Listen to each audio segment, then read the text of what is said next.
శిష్యునికి గురువు గారు పరిపూర్ణ బోధన చెప్పి శిష్యుని యొక్క జడత్వాన్ని, అజ్ఞాన వివేకాలను, అనురాగ అభిమానాలను ధ్వంసం చేసి సర్వవ్యాపకమైన పరిపూర్ణాన్ని దర్శింపజేసి అందులో ఎరుక ఎలా ఏర్పడినది, ఆ ఎరుక వలన ఏ విధమైనటువంటి భావజాలాలతో మానవుడు అజ్ఞాన అవివేకంగా ఉంటాడో తెలియజేస్తూ ఆ ఎరుక పైన ఉన్నటువంటి అజ్ఞానాన్ని అంతా తొలగించి చివరికి ఎరుక కథను చెప్పి గురువు గారు ఎరుకను విడిపిస్తారు. ఈ ప్రక్రియలో గురువు ఎన్నో అంశాలను ఎన్నో పద్ధతుల్లో బోధిస్తారు. అచంచలమైనటువంటి గురుభక్తి కలిగి గురువే దేవదేవుడని, గురువు మినహా నా మోక్ష సామ్రాజ్య ప్రవేశకులు ఎవరూ లేరని, నిరంతరము గురువునే ధ్యానించి భజించి స్మరించి వందనాది క్రియలు చేసే శిష్యులకు పరిపూర్ణ బోధ తెలుసుకోవడము చాలా సులభము, తెలుసుకొని తరించడము చాలా ఇంకా సులభం. ఇటువంటి పద్ధతుల్లో పరిపూర్ణ బోధన తెలుసుకోవడానికి ఉండవలసిన అధికారాలను గురించి మనము గత కొన్ని రోజులుగా చెప్పుకొని, పరిపూర్ణ బోధన తెలుసుకోవాలి అంటే ఎవరయ్యా అనధికారు? వినపడతాందమ్మా?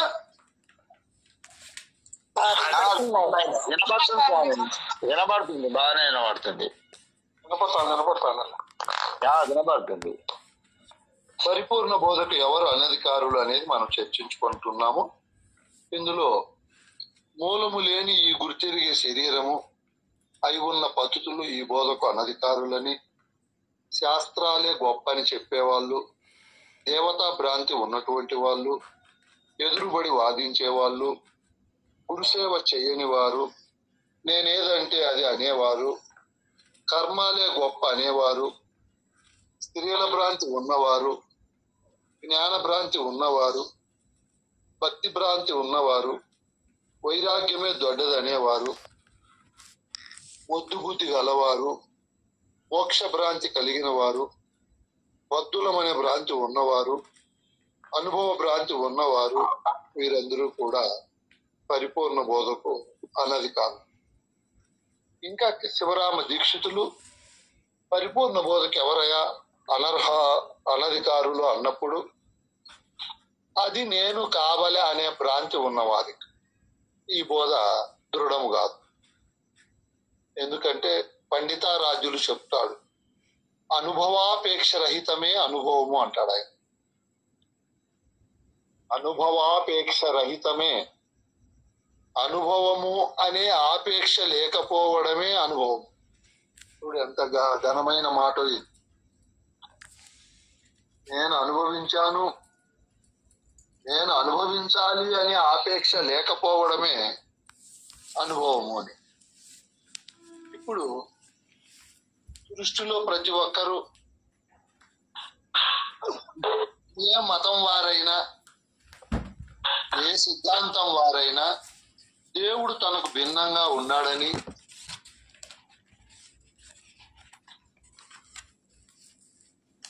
ఆ దేవునికంటూ ఒక లోకాన్ని ఆపాదించుకొని ఆ దేవునికి ఒక సంసారాన్ని కూడా కల్పించి, ఆ దేవునికి జనన మరణాది క్రియలను కల్పించి, ఆ దేవుడు తన జీవిత కాలంలో అనేక కష్టాలను పడినట్లు కథలు తెలియజేస్తూ, ఆ దేవుని లోకానికి పోయినప్పుడు ఆ దేవుని సన్నిధానంలో శాశ్వతంగా ఉండవచ్చు, శాశ్వతంగా జీవించవచ్చు, అక్కడ చాలా సకల సౌకర్యాలతో మనం ఉండవచ్చు అని అనేక భ్రమలు భ్రాంతులతో ఉన్నారు. ఇంకా కొంతమంది అద్వైత సిద్ధాంతం ప్రకారము, అద్వైత సిద్ధాంతము ఏం చెప్తాది? ఈ సృష్టికంతా ఒక ఏక పదార్థం శుద్ధ చైతన్యమై ఉందని, దాని సన్నిధానములోనే సృష్టి అంతా నడుస్తా ఉందని, ఆ పదార్థాన్ని తాను తెలుసుకొని ఆ పదార్థమే నేనని, ఆ పదార్థ స్వరూపాన్ని పొందిన తరువాత జనన మరణం అనే ఘోర సంసార బాధ తప్పిపోతాదని, ఆ పదార్థములో కలయడమే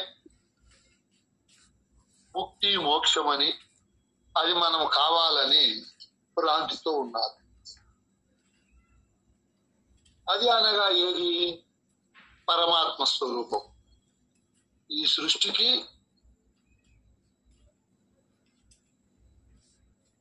ఆధార అధిష్టానంగా ఏ పదార్థం అయితే ఉన్నదో దానిని అది అంటారు.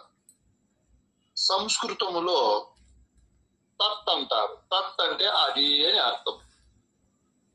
అది అంటే ఏది అన్నప్పుడు యోగ వాసిష్టము, జ్ఞాన వాసిష్టము, వివేక చూడమని ఇటువంటి సద్గ్రంథాలన్నీ అది అనే పదానికి నిర్వచనము చెప్తాయి. అది అనగా సత్తు చిత్తు ఆనంద స్వరూపంగా ఉండే పదార్థము అని చెప్తారు. అది పరమాత్మ స్వరూపం అని ఇంకొక గ్రంథంలో చెప్తారు. అది అంటే అది ఓంకార స్వరూపం అని ఇంకొక గ్రంథంలో చెప్తారు. అది అనగా యోగమని జ్ఞానమని ఇంకొక గ్రంథంలో చెప్తారు. ఏ పద్ధతిలో వారు చెప్పినా అది అనగా జాగ్రత్త, స్వప్నము, సుషుప్తి అనే 3 అవస్థలు ఏ పదార్థము పైన అయితే వచ్చిపోతున్నాయో, మరియు సృష్టి స్థితి లయలు ఏ పదార్థము పైన అయితే ఆపాదింపబడుతున్నాయో, రజోగుణము, సత్వగుణము, తమో గుణములు ఏ పదార్థం పైన అయితే కలుగుతున్నాయో, ఏ పదార్థం ఉంటే ఈ అండపిండ బ్రహ్మాండాలన్నీ భాషిస్తాయో ఆ పదార్థాన్నే అది అంటారు. ఆ పదార్థమే పరమాత్మ స్వరూపం.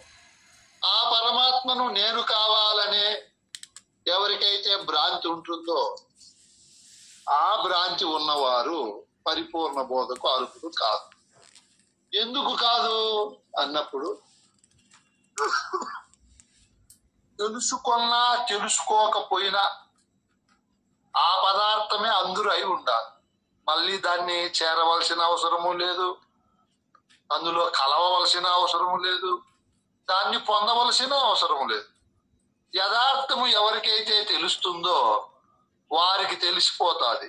ఈ సాకారం అంతా ఏ నిగరాకారము పైన అగుపిస్తా ఉందో, ఈ సగుణమంతా ఏ నిర్గుణము పైన అయితే కనపడతా ఉందో, ఆ నిర్గుణ నిరాకార బ్రహ్మమే శుద్ధ చైతన్యమైన పరమాత్మని, అదే నా స్వరూపమని, నాకు నామము లేదని, రూపము లేదని, నామరూపాలతో ఉండే ఈ జగత్తునంతా నామరూపరహితమైన నేను గుర్తిస్తున్నానని, నాకు మినహా రెండవ పరమాత్మ స్వరూపము లేదని పరిపూర్ణ బోధ చెప్పే గురువు దగ్గర విచారించి ఆ పరమాత్మే నేనై ఉండాలని తెలుసుకొని ఉంటాడు ఈ అచల బోధ చెప్పే గురు శిష్యుడు.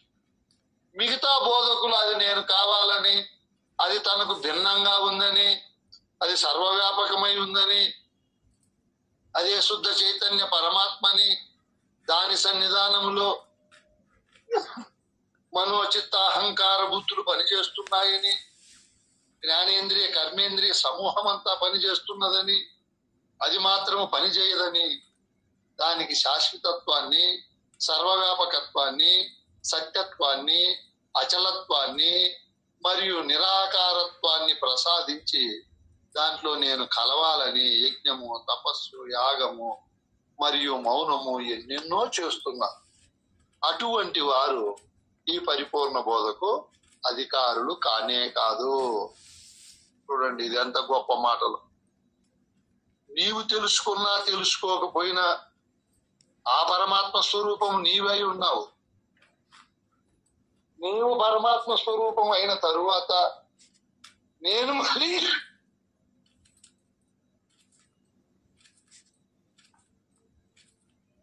నేను మళ్ళీ ఇంకొక పరమాత్మలో కలవాలనేది నీ భ్రాంతే గాని నువ్వు కలిసేవాడువు కాదు, అది ఉండి కలుపుకునేది కాదు. ఈ యథార్థము తెలియక వాళ్ళు అలాగా ఉండాలి. మనాచల సాంప్రదాయంలో కొందరు అది నేను కావాలి అనే భ్రాంతితో ఉండాలి. ఇక్కడ అది అనగా నేను పరమాత్మను, నాకు సర్వలక్షణ విలక్షణంగా ఉండే దానిని పరిపూర్ణము అంటాం మన బోధలో. పరిపూర్ణ బోధ అది ఈ ఎరుక ఎప్పుడూ కానే కాదు. దీక్షితులు చెప్తారు, అది ఇది కాదు, ఇది అది కాదు, అది అదే, ఇది ఇదే. ఇది ఎప్పుడు ఈ లేఖ తోసిన ఎరుక ఎప్పుడు పరిపూర్ణము కాబోదు, కాలేదు, కాను కాదు. దాని లక్షణాలు వేరు, దీని లక్షణాలు వేరు. ఇది ఎరిగే వస్తువు, అది ఎరగని వస్తువు.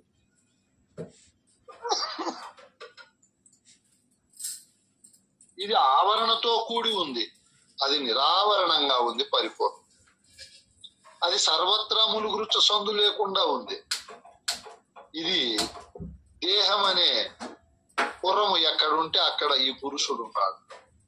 ఇతడికి అవస్థలు ఉన్నాయి, పరిపూర్ణానికి అవస్థలు లేవు.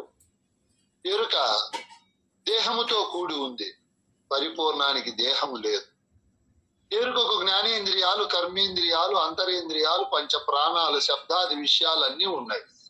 పరిపూర్ణానికి ఆ సమూహము ఏమీ లేదు. ఎరుక శోకమోహములతో నిండి ఉంటాది. నేను జీవుడును అంటాది, నేను పరమాత్మను అంటాది. పరిపూర్ణానికి శోకమోహములు లేవు, నేను జీవుడును అనదు, నేను పరిపూర్ణము అను. దానికి దీనికి మీరు వినేటిగా ఉంటే చాలా సమయము చెప్పచ్చు. పరిపూర్ణము బ్రహ్మ కాదు, పరిపూర్ణం విష్ణువు కాదు, పరిపూర్ణం ఈశ్వరుడు కాదు, పరిపూర్ణము రుద్రుడు కాదు, పరిపూర్ణము సదాశివుడు కాదు. పరిపూర్ణము లంబీజము కాదు, వంబీజము కాదు, రంబీజము కాదు, ఎంబీజము కాదు, హంబీజము కాదు. పరిపూర్ణము క్రియాశక్తి, ఇచ్ఛాశక్తి, జ్ఞానశక్తి ఆది పరాశక్తులు కాదు. పరిపూర్ణము శబ్ద స్పర్శ రూప రసగంధములు లేనిది. పరిపూర్ణం భూమి కాదు, జలము కాదు, అగ్ని కాదు, వాయువు కాదు, ఆకాశం. పరిపూర్ణము చిత్రవర్ణము కాదు, మరియు శ్వేతవర్ణము కాదు, అసితవర్ణము కాదు, ధూమ్రవర్ణము కాదు, మరియు నీలము కాదు. పరిపూర్ణము చతురస్రాకారము కాదు, మరియు అర్ధచంద్రాకారము కాదు, పరిపూర్ణము త్రిభుజాకారము కాదు, పరిపూర్ణము షట్కోశాకారము కాదు, షట్కోణాకారం, పరిపూర్ణము వృత్తాకారము కాదు. ఇట్లా ఈ పరిపూర్ణాన్ని గురించి చెప్పమంటే ఎంతైనా చెప్పొచ్చు, దానికి ఏది ఆపాదించేది లేదు. ఇంకా ఎరుకల గురించి చెప్పమంటే ఎరుకకు ఇవన్నీ ఉన్నాయి. ఎరుక యందున బ్రహ్మ ఉన్నాడు, విష్ణువు, ఈశ్వరుడు, సదాశివుడు, రుద్రుడు ఉన్నాడు. ఇక్కడ లంబీజము, వంబీజము, రంబీజము, ఎంబీజము, హంబీజము ఉంది. పరిపూర్ణం యందున ఎరుక యందున క్రియాశక్తి ఆది పరా శక్తులు, ఇచ్ఛాశక్తి, జ్ఞానశక్తులు ఉన్నాయి. ఎరుక యందున శబ్ద స్పర్శ రూపరసగంధాదులు ఉన్నాయి. ఎరుక పృథివీ, జలము, అగ్ని, వాయువు, ఆకాశాలతో నిర్మాణమై ఉంది. పృథివీ నుంచి కర్మేంద్రియములు, జలము నుంచి పంచ తన్మాత్రలు, అగ్ని నుంచి జ్ఞానేంద్రియములు, వాయువు నుంచి పంచ ప్రాణాలు, ఆకాశము నుంచి అంతరేంద్రియాలతో సమ్మిళితమై ఉంది. ఈ ఎరుకకు ఈషణత్రయాలు ఉన్నాయి, వాసనత్రయాలు ఉన్నాయి, అక్షుత్వర్గాలు ఉన్నాయి, అష్టమదాలు ఉన్నాయి, అష్టపాశాలు ఉన్నాయి. ఇంకా ఎన్ని ఉన్నాయో. ఎరుక కాఫీ కావాలంటాది, నీరు కావాలంటాది, భోజనం కావాలంటాది. పరిపూర్ణానికి ఏమీ లేవు, అది ఏమీ కావాలన్నది. లాస్ట్ కు పరిపూర్ణము నాకు శిష్యులు కావాలన్నదో, నేను ఉపన్యాసం చెప్పాలన్నదో, నేను గురువుని కావాలని కూడా అన్నది. ఇట్లా పరిపూర్ణానికి ఎరుకకు ఎన్నో చెప్పలేనన్ని భేదాలు ఉన్నాయి. ఎరుక ఎలా పరిపూర్ణం అవుతుంది? అది ఎప్పటికీ కానే కాదు. కొంతమంది తెలియక అంటున్నారు, నేనే అచలము, నేనే బయలు, గురువే పరిపూర్ణం అని చెప్పేవాళ్ళు కూడా ఉన్నారు. నువ్వు పరిపూర్ణం అయితే ఏమిటికి తిప్పలన్నీ? శిష్యులకు బోధ చెప్పడము, ఆశ్రమాలు కట్టడము, అన్నం తినడము, దగ్గడము, తుమ్మడము, ఎన్ని ఉన్నాయి దీనికి రామాయణాలు. పరిపూర్ణమేకట్ల నిర్మలంగా ఉండిపోవచ్చు కదా. ఇది మాటల మజా చేస్తాది ఎరుక. ఎట్టి పరిస్థితుల్లో ఎరుక పరిపూర్ణమో కానే కాదు. అది నేను కావాలనే భ్రాంతి కూడా ఉండనవసరం ఉంది. భ్రాంతి ఉందనుకో, పరిపూర్ణ బోధ అర్థం కానే కాదు. కృష్ణ ప్రభువులు చెప్తాడు, పండితారాధ్యులు కూడా చెప్తాడు. నాయన ఏం చెప్తాడో ఆ మహనీయుడు ఆశ్చర్యమైతాడు. నీళ్లను దాచిపెట్టుకునేది సత్యమైతే పరిపూర్ణము ఎరుక పరిపూర్ణం అవుతాది అంటారు. వడగండ్లను అట్లే నిలవబెట్టుకునేది సత్యమైతే ఎరుక పరిపూర్ణం అవుతుంది అంటాడు. అగ్నిని మూటగట్టి తీసుకొని పోయేది సత్యమైతే ఎరుక పరిపూర్ణం అవుతుంది అంటాడు. గాలిని బంధించి దాచుకున్నది సత్యమైతే ఈ ఎరుక పరిపూర్ణం అవుతాది అంటాడు. సుక్కలను లెక్కించేది సాధ్యమైతే ఎరుక పరిపూర్ణం అవుతుంది అంటాడు. పంట మీద పంట పండించేది సత్యమైతే పరిపూర్ణం ఎరుక బయలవుతుంది అంటాడు. మేకపోతు గడ్లం కింద ఉండే సన్నుల్లో పాలు వచ్చేది సత్యమైతే ఎరుక పరిపూర్ణం అవుతుంది అంటాడు. గుడ్రాలకు బిడ్డ పుట్టేది సత్యమైతే ఎరుక పరిపూర్ణం అవుతుంది అంటాడు. మాచకమ్మకు పిల్లలు కలిగేది సత్యమైతే ఎరుక పరిపూర్ణం అవుతుంది అంటాడు. షండ పురుషునికి వివాహం చేస్తే సంతానం కలిగేది సత్యమైతే ఎరుక పరిపూర్ణం అవుతుంది అంటాడు. మరియు ఎండమావుల్లో నీళ్లు దొరికేది సత్యమైతే ఎరుక బయలైతుంది నాయనా, పరిపూర్ణమైతుంది నాయనా. అలాగే కుందేలు కొమ్ములు ఉండేది సత్యమైతే ఎరుక పరిపూర్ణం అవుతుంది నాయన. జింకలు సింహాన్ని చూసి బెదరకపోతే బెదిరేది సత్యము కాకపోతే ఎరుక పరిపూర్ణం అవుతుంది నాయన. ఆకాశంలో ఇంద్రధనస్సు ఉండేది సత్యమైతే ఎరుక పరిపూర్ణం అవుతాది. అక్కడ గంధర్వ నగరం ఉండేది సత్యమైతే ఎరుక పరిపూర్ణం అవుతాది. అలాగే దేహంతో కూడి ఎరుక శాశ్వతం అంటే ఈ ఎరుక బయలయ్యేది సత్యం అవుతాది. ఇట్లా ఎన్నో ఉపమానాలు చెప్తాడు మహానుభావుడు. విప్పిండి నీళ్లు పాలయ్యేది పెరిగయ్యేది సత్యమైతే ఎరుక పరిపూర్ణం అవుతుంది పో అంటాడు. తాడు ఎప్పటికన్నా పామయ్యేది సత్యమైతే ఎరుక బయలయ్యేది సత్యం అవుతుంది పో అంటాడు. దొంగవాడు అయ్యేది సత్యమైతే ఎరుక పరిపూర్ణం అవుతుంది పో అంటాడు. ఇట్లా కొన్ని వందలు చెప్తారు పెద్దలు మహనీయులు.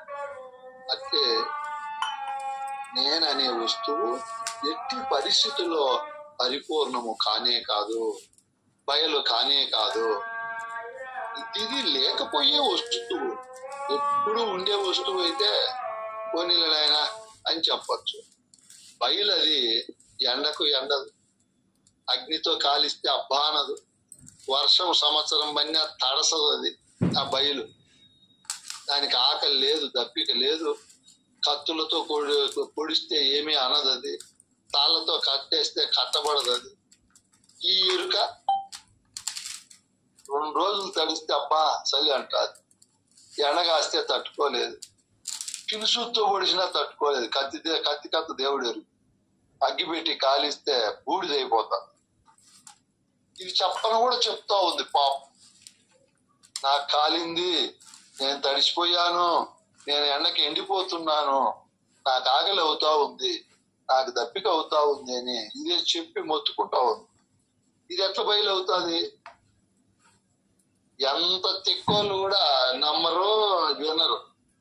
చెప్పారు భావతి కృష్ణ ప్రభువులు.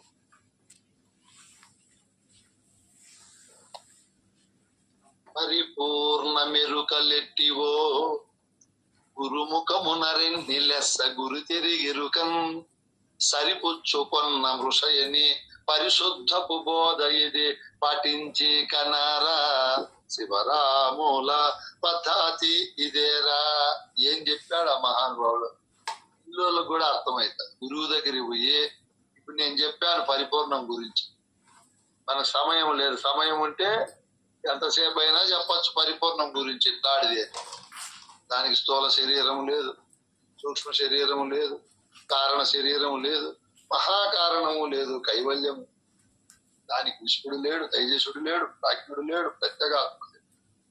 ఆ శరీరానికి జాగ్రత్త, పరిపూర్ణానికి జాగ్రత్త, స్వప్నం, సుషుప్తి, తుర్యాతీతమైన అవస్థలు లేవు. పరిపూర్ణము క్షర పురుషుడు కాదు, అక్షర పురుషుడు కాదు, ఉత్తమ పురుషుడు కాదు, పురుషోత్తముడు కాదు, పుణ్యోదయ పురుషుడు కాదు, పుణ్య పురుషుడు కాదు. దానికి మనస్సు లేదు, బుద్ధి లేదు, చిత్తము లేదు, అహంకారం లేదు. ఇట్లా మనం ఎంతైనా వర్ణించవచ్చు పరిపూర్ణాన్ని. ఈయన ఎరుకను గురించి చెప్పు నాయన అంటే ఎంతైనా చెప్పొచ్చు. ఎరుకను గురించి చెప్పాడు భాగవత కృష్ణ ప్రభువులు. ఎంత మంచి కందార్థాలు చెప్పాడో ఆయన.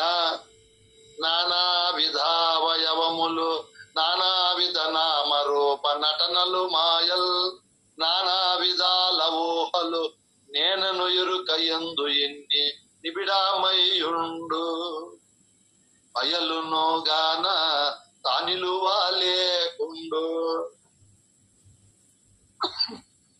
నేను మేను రెండు నేనే లేక మేను లేదిది లేకనే నిల్చేది తిన్ని నిబిడామయ్యుండు బయలును గాన తానిలువా లేకుండు సంకల్పాధిక గుణముల సంకులమీ ఎరుక ఎందు సమకూడుండు సంకల్పాధిక గుణముల సంకులమీ బయలందు చూడ జడలేదన్నా. ఎన్ని సంకల్పాలున్నాయి ఎరుక ఎందున. అది కాదంటాది, వస్తానంటాది, రాలేనంటాది, అబ్బా కష్టం అంటాది, అబ్బా అప్పులు అంటాది, అబ్బా నగదంటాది, సంపాదించలేదంటాది, కాఫీ తాగాలంటాది, అన్నం తినాలంటాది, బట్టలు వేసుకోవాలంటాది, అంతా బోధ నేర్చుకోవాలంటాది, బాగా సాంప్రదాయానికి సేవ చేయాలంటాది, అందరితో మంచిగా ఉండాలంటాది. ఎన్ని సంకల్పాలనైనా ఉంగార్ల కాలంలో ఉసుళ్ళ పుట్ట పగులుతాది. అప్పుడు కోటాను కోట్లు వస్తాయి ఆ పుట్టలో నుంచి ఉసులు. అట్లా ఈ నేందున ఈ ఉసుళ్ళ పుట్ట పగిలితే ఉసుళ్ళు వచ్చినట్లు సంకల్పాలు వస్తూనే వస్తూనే వస్తూనే. నువ్వు సంకల్పించుకోకపోయినా ఆ సంకుల సమూహం అన్ని కూడా దాంట్లో వస్తూనే ఉంటాయి. నాకు సంకల్పాలే వద్దని కూర్చోండి మరి, ఏది వద్దు నిర్మలంగా ఉండాలని ఏదో ఒకటి దాంట్లో పుడుతుంది. ఏదో ఒకటి ఎట్లా ఉండే ఎరుక, ఇన్ని గుణాలతో ఉండే ఎరుక బయలైతుందా? ఎట్టి పరిస్థితుల్లో కాదు. రుముఖమున ఈ రెంటిని బాగా విచారించి బయలే నేను ఎప్పటికీ లేని వస్తువునే గాని నేను బయలు ఎట్టి పరిస్థితుల్లో కానే కాను. నేననే వస్తువు బయలైతుంది అనే వాళ్ళ మూతి పనులు పగలగొట్టాలి, ఇరగొట్టాలి. ఆ మాట చెప్పకూడదు. ఏం చెప్పాడు భాగవత కృష్ణ ప్రభువులు అనేక కందార్థాల్లో? వినుము నాయన, బాగా వినుము. ఎందుకు ఖాళీగా ఉంటావు? గురువు చెప్పేది విను. నేనను ఎరిగే తనువందున లేక బయలుతా నిండినదవు కనుగొని ఈ తనువును విడనాడు. ఏం మాటలు, కోట్లు విలువయ్యే మాటలు. నేననేది పరిపూర్ణములో లేదు. నీవు నేను స్వరూపుడవై ఉండావు. అది ఏదాన్ని కనుక్కోదు.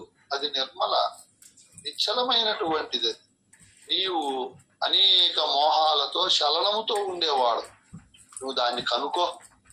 నేను లేనివాడును, నాకు ఇన్ని గుణాలు ఉన్నాయి, నేనంతా చింతల తోటన నేనే, చింతల పుట్టిల్లనంగా నేనే, తంతుల పోటన నేనే, పంతములకు చూడ బలమన్న నేనే, కాంతాది రూపులు కల్పించేది నాయందునే, అది ఇది అననేల సమస్త జగత్తు నాయందునే ఏర్పడతా ఉంది. నేనే ఈ సృష్టికి శ్రీనిలయము, కామధేనువు, కల్పవృక్షము, ఐరావతము, అక్షయ పాత్ర, చింతామణి, సిజ్జడ గ్రంథి, హృదయ గ్రంథి, సమస్తానికి మూలమైన నిధిని నేనేనయా. అది ఇది అననేలా నేనే గ్రంథాలయం. అన్ని గ్రంథాలు నా నుంచినే వచ్చాయి. నేనే మాయల పక్కి, అన్ని మాయలు చేసేది నేనే. అన్ని చిత్ర విచిత్రాలు నేనే చేసే చిత్రకారుడును నేనే. అన్ని ఊహలతో అన్ని సృష్టిలు అన్నిటినీ నేనే నియంత్రిస్తాను. నేనే నియంత్రకుడును, నేనే అనుభవిస్తాను, నేనే అనుభవజ్ఞుడును, నేనే అందరిలో ఉన్నా, నేనే అంతర్యామిని, నేనే మరిచిపోతా, నేనే మరుపు స్వరూపుడును, నేనే ఎరుగుతా, నేనే ఎరుక స్వరూపుడును. ఎన్నుండాయి నాయన నీ లీలలో. కృష్ణుడు దమిడికి పనికిరాడు. ఈ ఎరుక లీలల ఎందున ఎవరూ పనికిరాదు. చెప్పాడు ఆయన కూడా మహానుభావుడు. ఏం చెప్పాడు? నామము రూపము నటన స్తోమము ఎరుకందు గలదు చూడుము నిజము. ఈ నామము రూపము నటన స్తోమము బయలందు లేదు చూడుము నిజము. బయలిరు కాల శుచి చూడకుము. దీనికి అర్థం ఎవరైనా చెప్తారేమో చెప్పండి నాయన. నాయన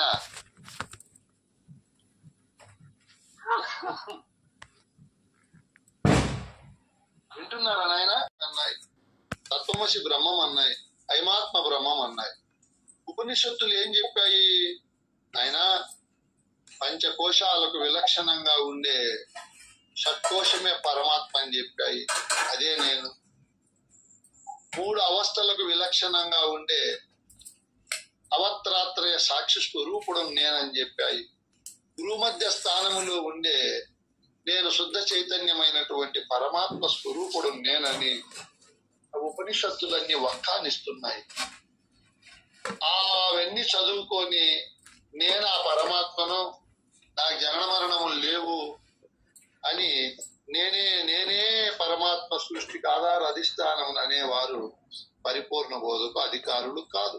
అంటే వేదాలు, ఉపనిషత్తులు, భగవద్గీత, బ్రహ్మసూత్రాలు, అష్టాదశ పురాణాలు, ఇతిహాసాలు మరియు ఇవి భాగవతము, జ్ఞాన వాసిష్టము, యోగ వాసిష్టం, ఇట్లా సృష్టిలో ఎన్నో గ్రంథాలు ఉన్నాయి. ఆ గ్రంథాలన్నీ నేనే పరమాత్మని చెప్తాయి. అవన్నీ చదువుకొని నేనే పరమాత్మను, నాకు జనన మరణాలు లేవు, నేను సర్వసాక్షిని, శుద్ధ చైతన్య స్వరూపుడున్నాను, నా సన్నిధానంలోని ఈ సృష్టి అంతా కూడా సృష్టింపబడి పోషింపబడి లయింపబడుతున్నది, నేను అటువంటి వాడు కాదు, నేను శాశ్వతుడును, సనాతుడును అని చెప్పేవాళ్ళు ఈ పరిపూర్ణ బోధకు అధికారులు కానే కాదు. ఆ తరువాత నా మతమే దొడ్డదనేవారు పరిపూర్ణ బోధకు అధికారులు కాదు. నా మతమే గొప్పది, నేను చెప్పేదే సత్యము. ఇప్పుడు సృష్టిలో ఉండే వాళ్ళందరూ అదే మాట్లాడతారు. క్రైస్తవుల దగ్గరికి పోతే మా మతం గొప్పదంటారు, మహమ్మదీయులు అలాగే చెప్తారు, జైనులు, హిందువులు, జోరాస్ట్రియన్లు, సిక్కులు, బౌద్ధులు, సృష్టిలో ఉండే యూదులు ఎవరి దగ్గరికి మనం వెళ్ళినా మా మతం గొప్ప, మా మతం గొప్ప అని చెప్తారు. ఎలా మీ మతం గొప్ప అంటే వాళ్ళ మత గ్రంథం ఏం ప్రబోధించిందో దాన్ని గురించి మనకు వివరిస్తాం.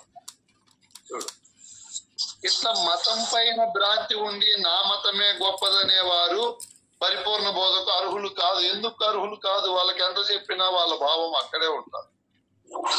క్రైస్తవులు విశ్వసిస్తారు పరలోకం ఉంది, అక్కడ ప్రభువు ఉన్నాడు, ఆయన వాక్యములను మనం బలపరిచినచో, ఆయనను నిత్యము మనం స్మరించినచో మరణానంతరం ఆయన లోకములో మనకు ప్రవేశము దొరుకును, ఆయన కృపకు పాత్రులం అవుతామని గట్టి నమ్మకం ఉంటుంది.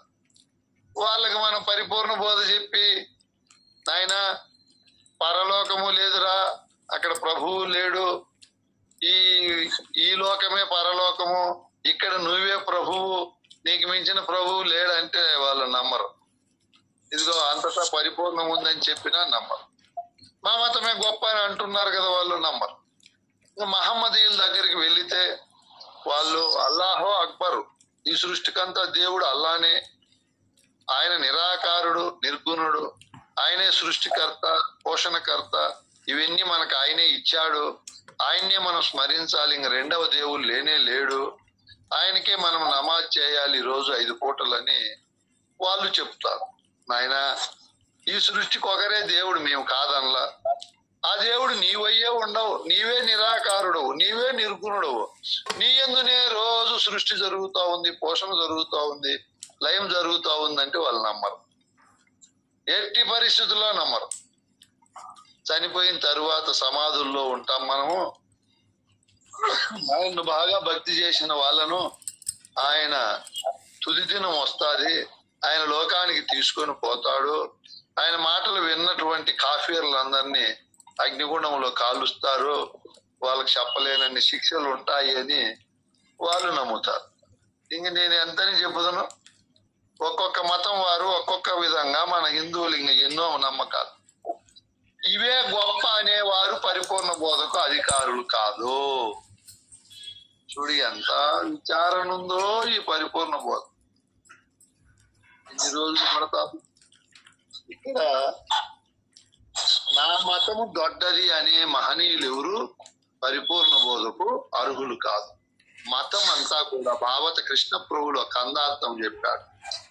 మతముల వారలు తమ సమ్మతమైనటువంటి శాస్త్ర మర్యాదలచే మితమేరు పరచుకొని బహుగతులను కలహింతురట్టి గతి నీకేమిటికి చపలత చెందే స్థితి నీకేమిటికి ప్రతిలేని బట్ట భయాలుండ చూసి అదేనా నాయన అదే సంతతములే నెరుకాలేదని నమ్మోమిక వారి గతి నీకేమిటికి చపలత చెందే స్థితి నీకేమిటికి. శివరామ దీక్షితులు 3వ అధ్యాయములో సకల మత నిరసన ప్రకరణాన్ని ఒకటి చెప్తాడు. దాంట్లో ఆయన 23 మతాలను నిరసిస్తాడు. ఆయన దోషాలు చెప్తాడు. అందులో లాస్ట్కి ఒక తార్కికుడు వస్తాడు అచల గురువు దగ్గరికి. అప్పుడు అచల బోధ చెప్తే ఎంతో ఆనందపడతాడు. ఇది యథార్థము, ఫలప్రదమైనటువంటిది, ఉపయోగకరమైనటువంటిది అని ఒప్పుకుంటాడు ఆ మేధావి. పరిపూర్ణ బోధ ఆ మతాలన్నీ మిత దృష్టితో పూర్ణ విచారణ లేకుండా చెప్పినటువంటి వారు వాళ్ళందరూ. కాబట్టి మతమే గొప్పదనే వారు పరిపూర్ణ బోధకు పనికిరారు. రచనాచార్యులు నిత్య నూతన పరిపూర్ణ ప్రబోధ సత్యవ్రతాచార్య సౌమ్యుడవు శ్రీ శ్రీ శ్రీ పూర్ణానంద బ్రహ్మానందార్య సద్గురుభ్యో నమో నమః. శ్రీ బృహద్వాదిష్ట సిద్ధాంత నిర్ధారణోద్ధారకులకు జై. అలాగే గురువులకు, గురుమాతలకు, గురుభక్తులకు ద్వాదశి నమస్కారాలు. జై సద్గురు చరణార విందార్పణమస్తు. సర్వే జన సుఖినో భవంతు. ఓం శాంతి శాంతి శాంతి.